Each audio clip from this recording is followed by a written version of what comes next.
7. Right then, if you are stravaiging the internet, do you want to muckle the web page? Well, for non-Scots speakers, you'd be browsing online, of course, and maximising your screen. But now, the Firefox internet browser has included the Scots language in the list of those available. It follows a project led by the Edinburgh-based company Rubric. Ian Henderson's the Chief Technical Officer at Rubric. He joins us now alongside Len Penny, the Scots language writer, poet and creator of the popular Twitter video series Scots Word of the Day. Good morning to you both.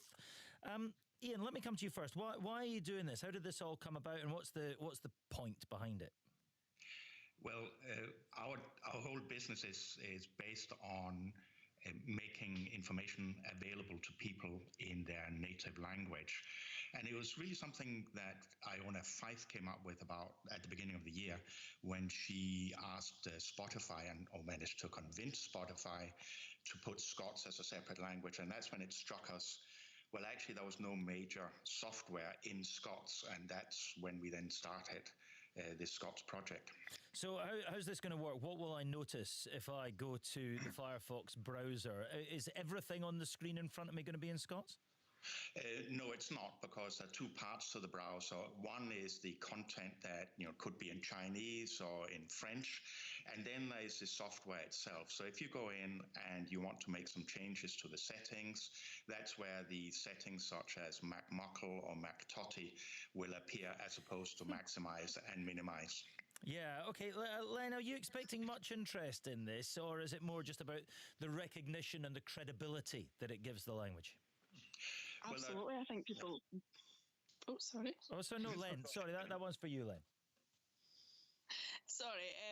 No, I absolutely think people will be buzzing to use it. I think that we've seen already online in response to the various articles that have been written about it that people are just buzzing to see this and use it, because as we know, Scots is a modern language, and as we know from the different various exploits that we've done on the internet already with Spotify and with this and with trying to maximise the impact and exposure the language has had, that people are just raring to go and they're wanting to know as much as they can about Scots, and they're wanting to engage as much with the language as possible. So yeah, I'm expecting a lot of impact this is going to have.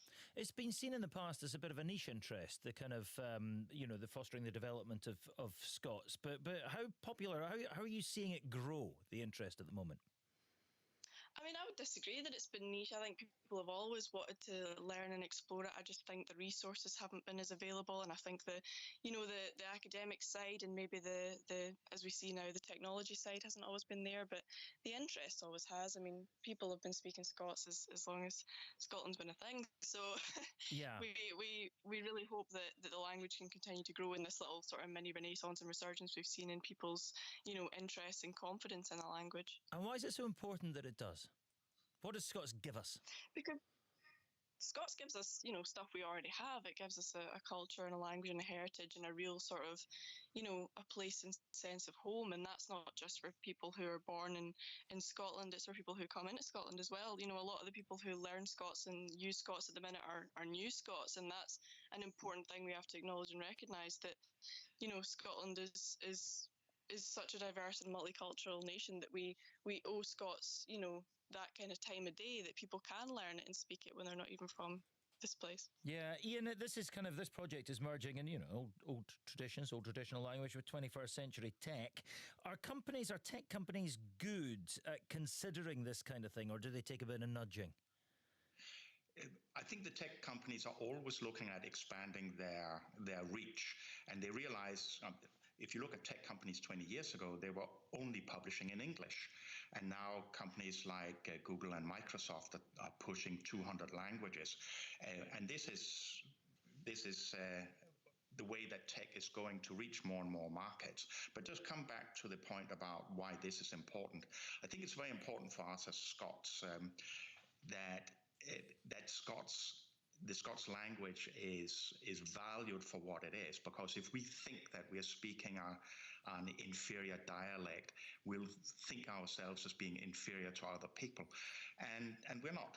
So we're not better either, but we are certainly equal as with any other nation. And this project here, I really hope, will bring particularly young people to appreciate that the language that they're now learning from their parents, which is also a change, that there's actually value in taking this on board. Yeah, and Len, just briefly, back to you, Len. Lots of us use the odd word in conversation. Lots of us use words that we probably don't necessarily realise have a Scots derivation. But why is it important that this is actually formalised as a language that people learn and are exposed to more often? I think it gives legitimacy to the stuff that people already use, and there's also, the great aspect that words had to be coined and created for this. Like troubleshooting is now thankful fixing. I think that's just phenomenal, and people, may laugh at that, but you have to remember that these words had to be coined in English first. We didn't just, magically have the word computer. We didn't just magically have the word web browser. So these are words that, now we have in Scots, and it might encourage people to use a bit more of the language. Absolutely. Well, listen, let's hope so. And good luck to you both. Len Penny, Scots language writer there, as well as Ian Henderson, Chief Technical Officer at Rubric, the company behind Mackin Muckle, the Scots language online. Did I hear the word McTotty? Is that... Oh, Mac Toy. So you've got expanding or minimising or maximising the screen. The options to maximise is Mac Muckle, to minimise your screen is Mac Toy. Mac Toy. I thought that was an attractive Scottish person, just Totty with the Mac on the front of it. Anyway, I thought it was fries you